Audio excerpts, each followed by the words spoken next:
Hello everyone, Splicer here. I've just put together a quick video on my initial impressions of the Ghost Recon Wildlands beta.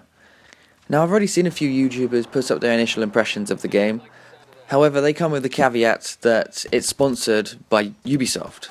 So I don't understand how you can give an unbiased view of the game or a review of the game when you're actually sponsored by the company that makes it. Ridiculous. Anyway, for you guys out there that have played The Division, Ghost Recon Wildlands pretty much plays exactly the same as that. So the character moves the same, it interacts with the environment the same, and the weapons are all pretty much the weapon system is the same. That being said, the environment that you play in is completely different and enormous compared, and obviously your access to all the vehicles that you can use in this game, which is actually quite a cool concept, and it gives you something interesting to do when you're trying to scale several kilometers to the next objective. Now I enjoyed the way the Division played, so this isn't an issue for me. But it is a little bit robotic, and you do get caught up in the environment quite often. But obviously it is just a beta, and that might get patched out later on. But if we break it down into good and bad points, like I've gone on in previous videos, the customization is quite cool, and it is cool in this game. So you build your ghosts in the beginning, and you can change them at any point. And then the same with the gunsmith, you can change your weapons at any point. And obviously when you pick weapons up, you can just select them and then use them for the specific environment you want them to. Now one thing that is different from The Division, and I know I keep referring to it but they are very similar in their build, is you don't have enemies that are bullet sponges. Even the bosses are relatively easy to kill.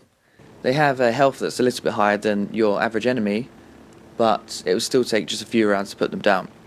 But the way in which Ghost Recon Wildlands caveats that is that it builds the boss areas into a challenging environment in itself. So for the final boss of the beta, it's two enemies which are quite easy to kill, but you get forced into sort of a narrow path where they can engage you with multiple enemies and heavy weapons and that sort of thing. Then when you come to kill the boss, you then get specific weapons, legendary weapons, and for the first boss it's his and hers AK-47s. Now when I first heard that they were going to put legendary and exotic weapons into this game, I was a little bit skeptical that they were going to go over the top with sort of gold plating and pink and yellow weapons and that sort of thing. Which, in all fairness, they have, but to be completely honest, my favourite skins are the ones that you get from his and hers AK-47s. I know they're only attached to that weapon and you can't customise them any further, but the general customisation of the weapons isn't exactly what I thought it was going to be.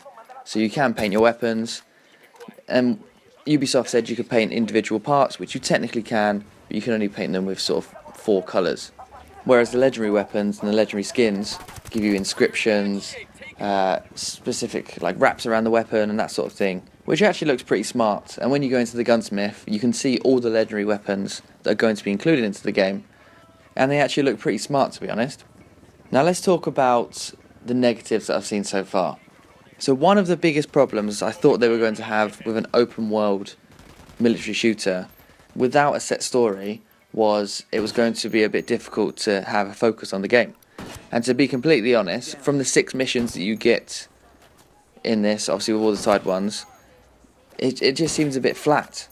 You don't really have any sort of sense of purpose. You don't really know why you do the missions. You just head to that yellow marker, you do it to get the extra points or to get the extra weapon part and so on. So you don't have that sort of connection with the story and characters to fully embrace what the game can offer. The same goes for the side missions, so there's plenty of them that are in the game, but they all sort of follow the same concept, and I'm afraid it will be the same formula for every sort of cartel area that you go into, because people would soon get bored of that, and then they would lose interest in doing the side missions. Now one other thing that I've got an issue with at the moment is when you play solo, the 3 AI players that you get are morons. They seem to just run around in every direction, they run towards the enemy, they jump in front of the enemy, and when this game is mostly focused around stealth, they just seem to just jump out or just fire upon the enemy in just random ways. And it got to the point quite fast where I would just pretty much play the game on my own. Obviously they were trying to follow you around, but I wouldn't think of them as other players in the game. I would just think of them as sort of characters that just follow behind you and don't really do much.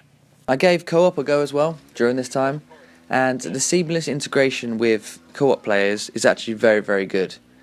If you only have one player that joins you, it gets rid of all the AI characters and it will just be the two of you that will be carrying on, and then as soon as they leave, the other three characters then just jump back into it as if they were there the whole time. Well, you wouldn't have noticed them anyway. But things like that with AI can get cleared up with patches. Obviously this is just a working copy of the game anyway, and there's still a lot of changes that could happen before launch. But nevertheless, I'm still having fun with this game. I'm impressed with the size and scale of it, and I'm definitely going to be playing it for a lot more hours, just so I can fully get to grips with the game. Now I'll be putting out videos on the additional features that I've noticed in the beta, but I just wanted to put out a video of my initial thoughts, just so you guys that haven't got onto the beta can see what the game's like, and to see if you're interested in going onto the open beta, which will be between now and March. So please subscribe if you want to see more videos, and I'll see you guys in the next one.